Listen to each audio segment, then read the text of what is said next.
What's up? Another reading week come and gone. So, here's some catch up. So, for February, I've been reading some Jane Austen here, and yeah, it's just like the first time. Not a big fan. Not a big fan. I'm reading up until chapter 16. That's where I'm at right now. I've been chopping away at it. 3 chapters when I can, sometimes only 1 chapter. If a chapter is something like 8 pages long, man, I just can't focus. The amount of gossip, the tone, that feeling of just like stuff I don't care about. Like I don't care about the romance of these people, man. And it's just me, maybe, right? Like the writing's fine, but nah, I'm not invested. Nor was I invested the first time I read it. The whole entire stuff with the socialite life and all that stuff, it's never been enticing. And so you just lay your romance on top of that, and it's just not for me, man. Yeah, when the pages are, some chapters only a couple pages long, whew, that's a mercy. That is helping me out there, Jane. Jeez. Nah, man. But sometimes I feel like even, 3 chapters a day is gonna be. There's gonna be some days when it's just 1 chapter, barely even a chapter I know coming up. Nah. The rereading it as a satire, coming to it, knowing a little bit more now, because when I first read it, I like to go into books blind. I didn't know anything about this, what this book was about, the tone, or anything. All I knew was that it's really popular, maybe famous, or famous and maybe popular. I mean, even the cover of this book is from now adapted into a movie or a film or some show or something.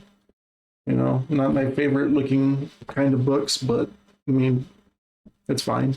I just care about what's on the inside, right? And what's on the inside of this, I came to find out that I did not like it either. I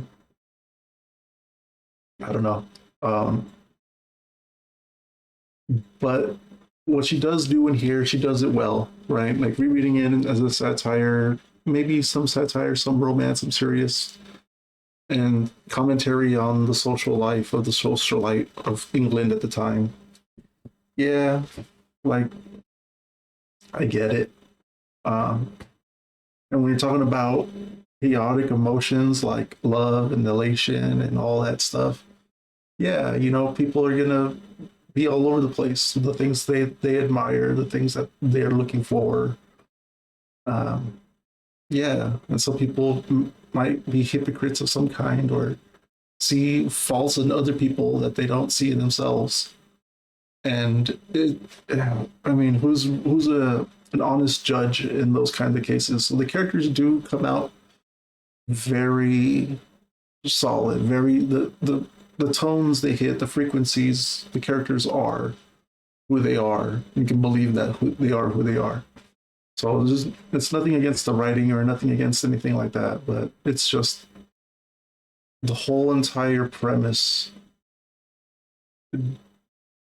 No, I made a thing of it of what it feels like is if the feeling of a whole bunch of stray rabid cats going through your eyeballs and ruining the parts of your brain that has to do with love and empathy and all that is the feeling I get when I read these letters.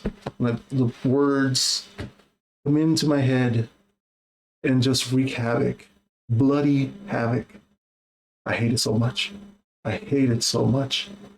But is it a poorly written book? No. And maybe, some kind of deep-seated misogyny, maybe.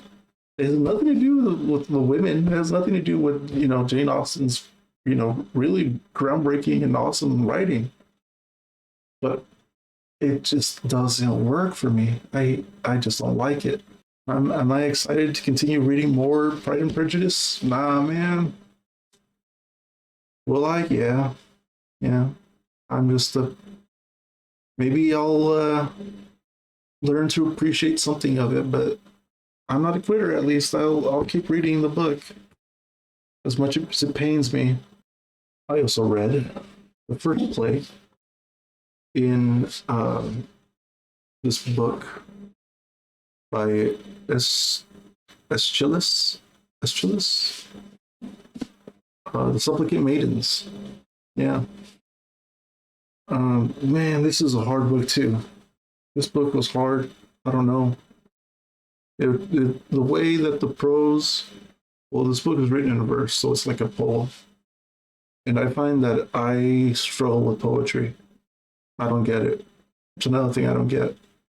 But in this case, it's because the way it's written, poetry in a way leaves a lot of it gives you a lot of things to hold on to when you're imagining things, at least it does in my imagination, but it leaves enough there hanging. So you're basically holding on to the story with your bare hands, but there's nothing else to stabilize you. That's how I feel. My legs, and that analogy would be me just kicking, trying to go up a mountain with just one half of my body, because there's so much left so much said unsaid, if that makes sense to you, that I have to fill in a lot of stuff with my imagination. And when I do that, I just tend to just overload my circuits. And so I'll read maybe a page or two and then end up in some weird hypnotic trance of just falling asleep. I'm not bored, but my capacity, I just run out of RAM. Like, I just knock the hell out. And it makes it so difficult to read, things in prose. And I've been wanting to read more stuff in verse. I mean, to see if I can ever get around to not just knocking out. But poetry, this stuff, it's a play. It's written, it's a really archaic type play with, the narrator kind of being like the chorus of the maidens. And I mean, there's some actors involved, so there's some other roles. But yeah, it's a tough read. It's not, for me, it's not very, it's like a quagmire, man. You just get stuck in there. The themes are a lot of it's exploration of power, and a lot of the shoe is now on the other foot. Proceed.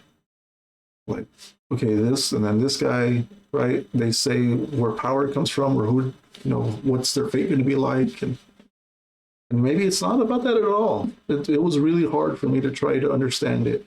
I haven't looked at anyone else's commentary on what the book's about, but that's the feeling I got, was the struggle of power and where it's seated and how it's used. And also a little bit about like first impressions. If you have a certain idea, you hold true to yourself, a certain belief, but all it takes is a quick impression.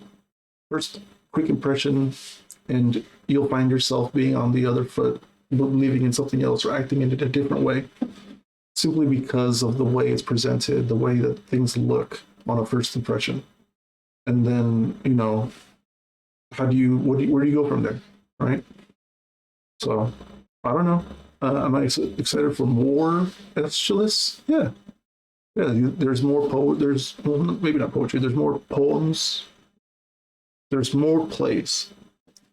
And, I'm all about that lore, folklore, myth. Give me some more of that. So, the next one is the Persians. Persians.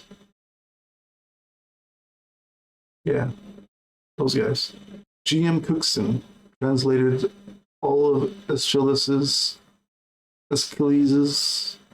that guy's stuff into English verse. GM Cookson. Yeah. So, well, that was that first bite of that was my very first Greek play. I had heard of others, but that was the first one I've actually consumed. It was tough. It was tough. It was a big chunk of bite. But, well, surprisingly enough, or maybe not surprising, I want to say it was like a refuge, an Arcadia for me was the Bible this time. Usually when I'm reading other stuff, the Bible is just a nice little treat, but this was actually, in my opinion, better than those things. I'm reading Exodus right now, and Exodus flies by quick. I only read 10 chapters, but still, they were such a good break from gossip and drama and political, like, philosophy kind of stuff of just, here's Moses, here's the Pharaoh, and let's just see some wild magic and some, I mean, the political stuff is still there, the whole entire, like, the sense of power again, and who has authority, the stuff with how Pharaoh haggles with Moses to be like, okay, well, you'll stop the plague, right? And then I'll let only some of you go, or I won't let you go with your tributes. Why do you need to take your things with you? Oh, okay. And yeah, it's pretty fun, even though it's very also heavy, and it's only going to get heavier. I haven't gotten to the end of the plagues, if you know how that ends. Yeah, it was actually a lot of fun to read these terrible things that are happening in Egypt. Yeah. Religious themes, like, I mean, God's doing all this stuff, right? For some greater plan or whatever. You got to crack some eggs to make an omelet of Israel. So God's the one moving Pharaoh. God's the one pushing Moses. And free will ain't nowhere to be seen, guys. That's the theme on this. Ain't no free will on nobody. It's not gently nudging at all. This is just straight shoving for his image, for what he wants. I mean, that's the way I read it. It's being, something, a religious text, you can get many, many different opinions. So read it for yourself if you want to have an opinion on it.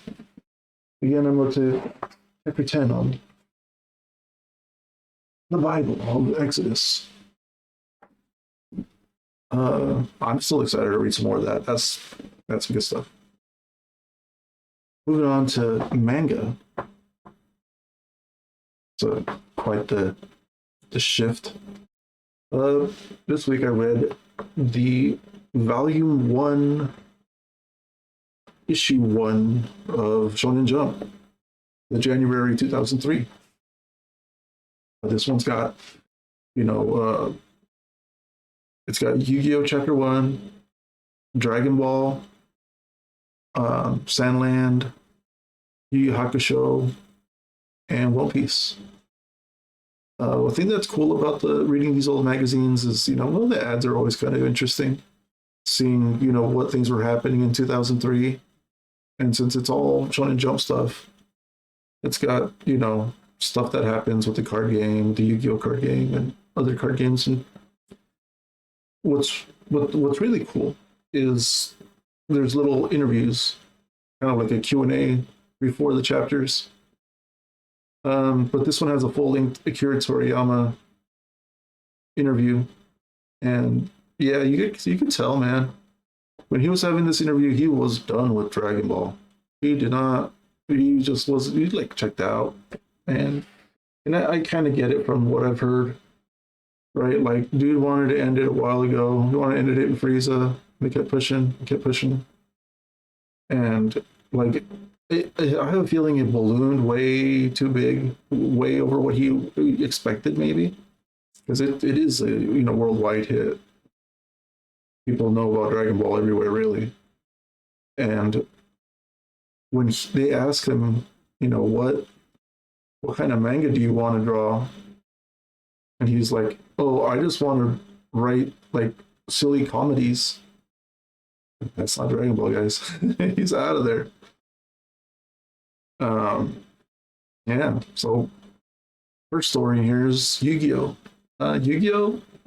It's pretty interesting, the idea.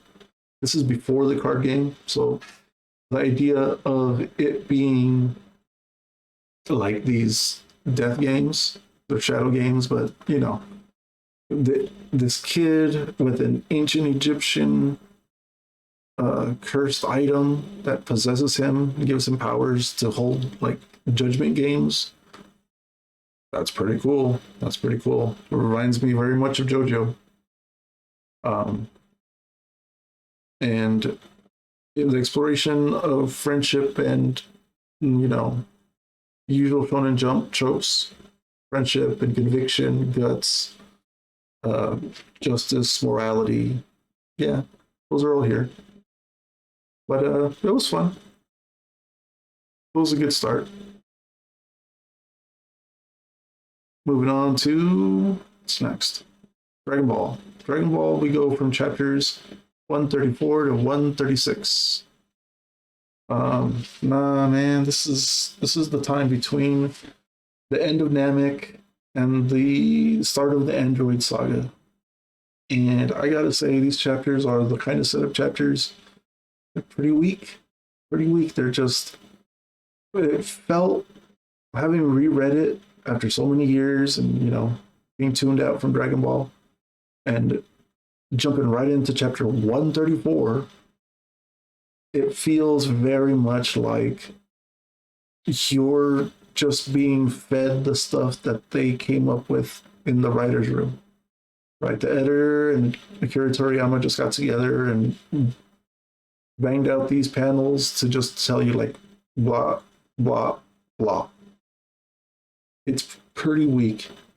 This is some weak, like the tendons and the things that move the muscles are like the setup, right? And if those things are not in the right place, not formed correctly, whatever, something is just being, you're just writing that in kind of half-assed. Honestly, it feels kind of half-assed, and it feels, the tone's bad. Like, it keeps on reinforcing the idea that they checked out. Does the Cell Saga and the Android Saga get better? Yeah. But this chapter in between Namek and the Android Saga was right before Future Trunks. It's bad. It's real bad. And then the effect that the Dragon Balls have on the story at this point makes so much of the story moot. So much of it is junk because of the effect of the Dragon Balls. So, honestly, no, this is probably some of the weakest stuff in the magazine. And except for the fact that it's Akira Toriyama, it's Dragon Ball, everyone loves it. Now, what's slightly better is Sandland. That's the next manga coming up. And, I mean, Sandland's fine. It's nothing great. Toriyama was just doing something he wanted to do. They probably told him, hey, man, knock, knock, what do you got for us? And he was like, here's a Dragon Quest kind of plot, and I'll just kind of, whip it up, put a little bit of seasoning on it, put it in a dystopian, he's like Beelzebub and demons and stuff. And Shonen Jump was like, does it say Akira Toriyama on it? All right, let's print it. That's the way that Sandland feels. It's fine, but in no way is it something special. At least not chapter one. A lot of these chapter ones, though, they do feel a lot longer than a regular chapter. what I'm used to. And that's true. Like the chapter ones tend to be a little bit longer in general. So you get a good bite, right? When you read a chapter one of a Shonen Jump series, you usually get a real good bite of what's the tone, who are the characters.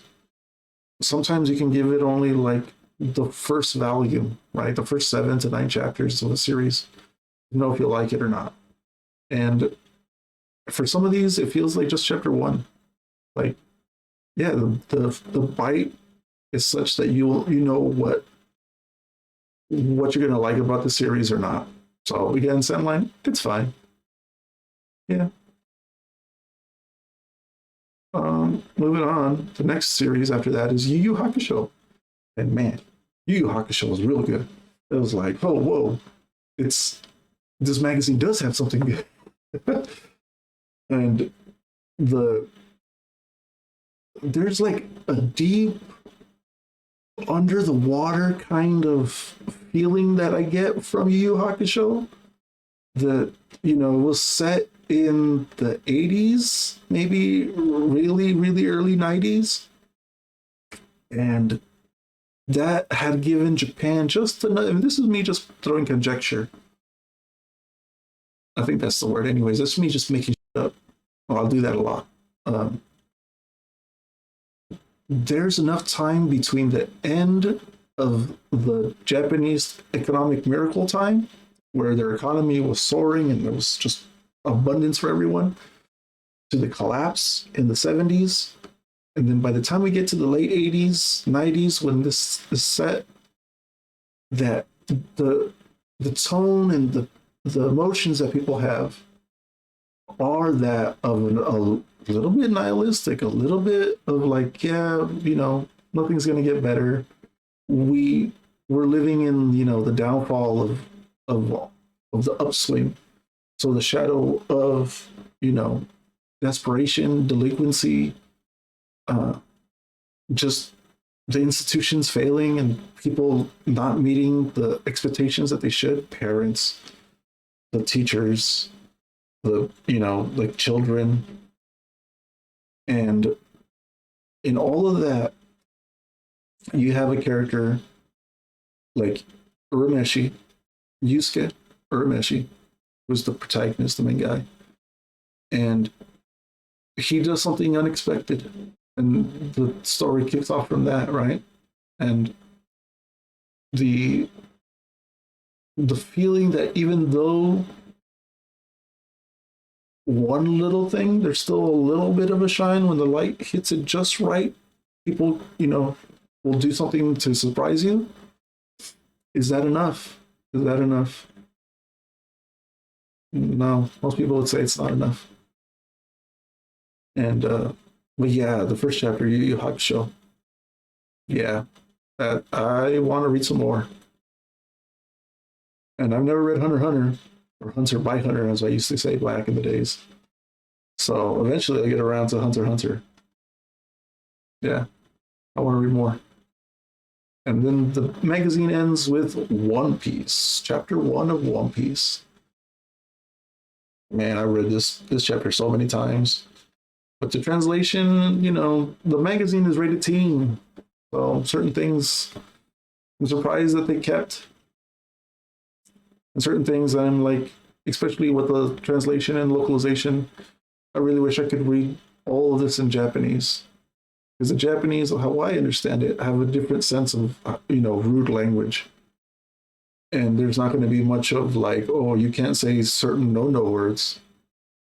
And so when you have that kind of censorship into the magazine, into a story, just slightly, it can kind of lessen the tone a little bit. It's not something that will ruin the series or anything like that.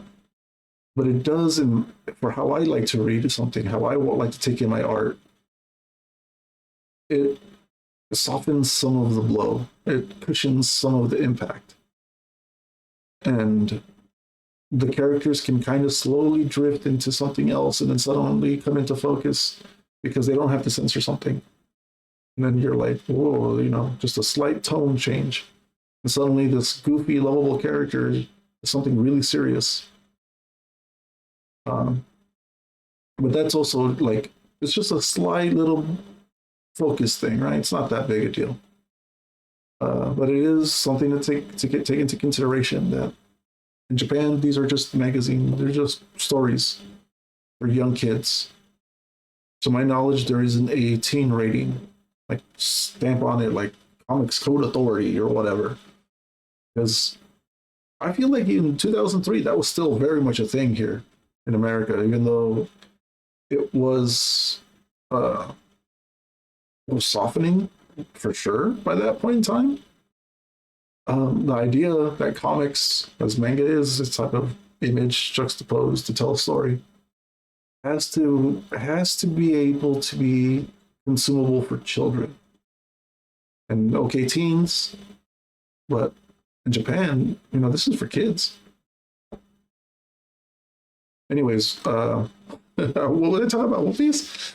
Yeah, the chapter, if you're caught up in current One Piece, the tones and scenarios and the stuff is kind of like Oda telling you, like, hey, no, some of this stuff is still, well, like since chapter 1. If you had a problem with one part or another, there's kind of a, like, do you have a problem with the tone of violence? Is it not enough? There's a part here where Shanks is like, needless killing. There's no point in it. So yeah, there's still some stuff that rereading it, I go, oh well, there it was since the beginning. There's some of that stuff that I personally don't like.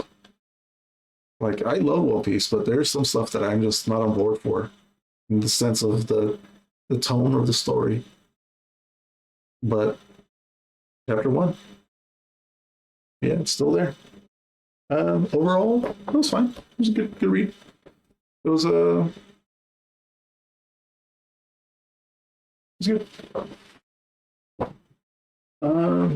Let's see.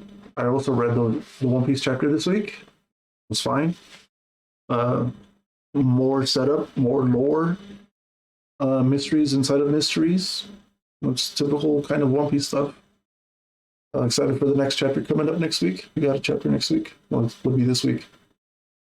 Chapter 175. Oh. Moving on. I don't have the book for this, so I read up to chapter 7 of Somebody Hurts by Ei Yamano. My pronunciations isn't all the best, so sorry about that. What did I feel about this thing? Like, I picked it up because I wanted a romance read, and it's still pretty new. Doesn't have that many chapters out. I'm reading it once a day, one chapter a day, and I think that helps a lot, right? I don't get too, it's not gripping enough where I need to read the next chapter, but it's not bad enough where I'm not interested in what happens. It's fine. So it's a comedy romance.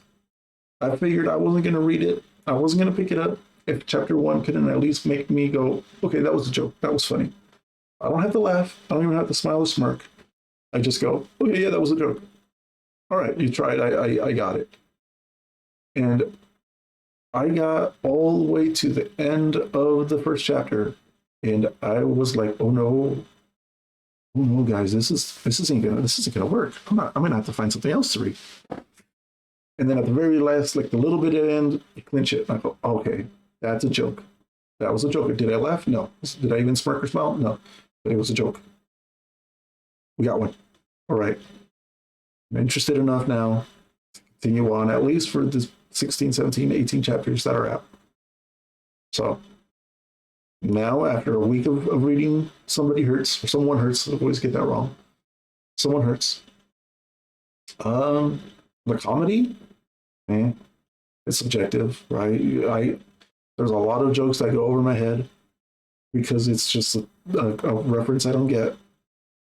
Those are gonna in a comedy, in translation, in a visual medium, that's gonna happen. Without somebody, telling you, hey, this is how this joke is working, right? You just got to read it and go, well, what is that? But there are some that I get, right? It's usually references to other Shonen Jump properties, Shonen Jump stories. I go, oh, okay, yeah, that's an easy gimmick you could just dig in that people will get. These are a reference, right?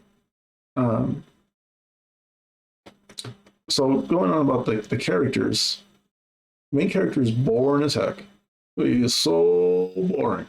That guy, Mime, he's so boring, dude.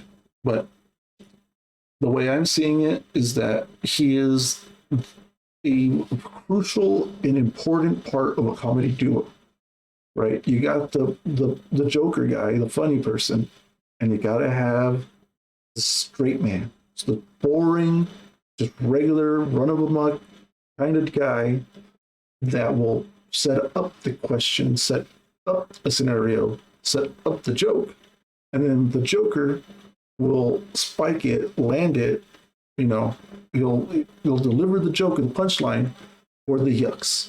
You gotta get them yucks. Like yuck, yuck, yuck. And Mime in this story works great as a straight man to ease you into the scenario. Who are the characters? Where are they? What's going on in the story? Why should I care? But he's so boring. And it works for it because, it's a comedy. He wants to be funny, but he's not. And he's not. It's not funny. Ironically, it was his joke that made me go, okay, yeah, I'm in. That was a joke. The female lead, she's like the author, the mangaka is very blatant to be like, look at the girl. Right? Here's the lead. And there's a little star effect when she shows up on the page sometimes. And it's like, okay, I totally see that. This is where the romance part is coming from, right? It's this guy's looking at her and it's like the world fades around her and she's this freaking Madonna. And, it's a high school story. So, yeah, it's a lot of emotions going on. And the romance is slow. The romance is a slow boil. But,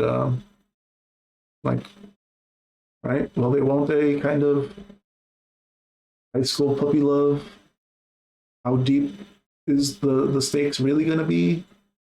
For them, it's a lot, but when you're reading it as an adult, maybe it's a little just okay. Right? It's fine. What else do I got to say about it? I liked it enough. Yeah. Am I excited for more? Sure. Yeah, it's fine. Reading it one bite at a time, one little bit at a little. I'm gonna run out of it soon though, right? So, yeah. I'd say give it a shot. If the first one chapter doesn't make you laugh, the first chapter doesn't make you laugh, then it's fine to let it go. But at least give the first volume enough. That's also a pretty good idea. That's basically everything that I've read. That's it. I didn't really keep up to the pace that I wanted to. Some reading, I just couldn't. I wanted to read 3 chapters of Pride and Prejudice a day. Couldn't do it. I read a lot more Bible than I thought I would, but I still didn't read more than I wanted to. I've been busy doing stuff. And also don't want to burn out on this hobby. I like the hobby. So I watched some anime too. Yep. So I decided I was going to go back and watch anime. And it's been a while since I've really been reading anime. It's been a while since I really watched anime. Like, for whatever reason, there came a time where I just watched a couple episodes a week, a month. And, great series are coming out and new stuff is coming up. But am I excited for anything new? Nah. Just give me the manga. But anyways, since I decided I was going to go back to watching anime, a whole entire 4 or so episodes that I watched, maybe 5, and 3 of them were the last bits of 33, 34, 35, 3. Yeah. Uh, 3 episodes of Tomorrow's Joe, the season 2. 30 episodes, 33 to 35. Cool. Stuff happened that I thought was going to happen in the series. Like, where is it? There's a lot of symbology going up with this. Here it is. Okay. Wasn't surprised by it, although I'm sure when if you read it in the manga or you watch it in the show, it would have surprised you. We're getting towards the end of it, so I had stopped watching it like a month or so ago, but I decided to say, you know, I'm going to be watching Macross, which is the series I watch next. I better go back and finish Ashita no Joe. Yeah, Tomorrow's Joe. So I haven't even finished that. Anyways, I watched Macross, 2 episodes of it. Macross is the kind of series that is put up there on the top shelf of mecha romance 70s, 80s anime that, you know, influenced so much of the anime culture, so much of the anime scene, that, you know, you're not going to go very far without someone saying, hey, have you watched it? What's your opinion on Macross? At least in regards to mecha or romance mecha, very specific genre, I'm sure. 2 episodes was fine. I enjoyed it a lot more than when I tried watching it when I was much younger. I tried watching it a long time ago, and no, I just couldn't get it. And I think it was the pacing and the fact that it wasn't the first episodes. So, nah, man. That was a cool thing at the end of episode 1, where I was like, oh, wow, I did not expect that, even though, like, I should have, because it's all over the place. It's all over the series. That's not very hard to miss, and yet I somehow missed it. Or maybe I just had a blind spot of it when it showed up. I was like, oh, look at that. Yeah, that was a cool way to end the episode. I didn't know I was going to do that. Yeah, so that was the anime. Hopefully I'll get more anime in. I have to talk about some anime. If you have any recommendations for next month or what I should watch next, I was thinking Ghost in the Shell, maybe. Go through all that. So, to end the video, we do a question from the Book of Questions. I don't know if I'm ever going to get through this, but hopefully I'll get through it. So I'm at question number 7, which I'm like, look, really? What is the most serious law you've broken doing something you thought was morally right, wouldn't hurt anyone, or was no one's business but yours? How bad would the punishment have been if you had been caught and given the maximum sentence? Billy Book, you can ask me about my crime, my history, which is to say, like, there ain't not reality. I'm such a boring person that, like, I read books and watch TV shows. I play video games and I guess now record myself talking about my boring hobbies. I think that can be kind of boring to a total of like 2 viewers. So what could drinking underage during that teenage rebellious phase is probably the worst thing I've ever done. And what's the maximum sentence for that? Like, I don't know, getting scolded by your parents, being taken home in a cop car for that. Like, but even then, like, it's usually the things you do when you're inebriated that get you into trouble, not just drinking it and hanging out with your friends, smoking a cigarette, and just having a night with the boys. Like, this, no, dude. You just so happen to be like 19 or something. Get out of here. But what kind of question is that, Book? What is that? If you were on a jury, would you be willing to convict a person of something you didn't think should be considered a crime? So let's say that because that's like a perfect kind of scenario thing, right?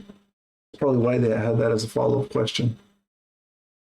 If they drag some poor kid out in front of me who was like 19, 20, and he was caught drinking alcohol, not providing it to minors, not getting into trouble, but just providing alcohol. I don't even, or not providing, just drinking alcohol. What is the maximum sentence to that? What is it? Just a scolding? That's the most I could get of like, hey, you shouldn't be doing this. It's bad for you. Hey, this kind of thing is bad for your health. Like, drink responsibly. What? Nah. Whatever the case is for actual punishment for someone that's, past 18, past 16 for drinking alcohol, responsibly, please, whatever, man.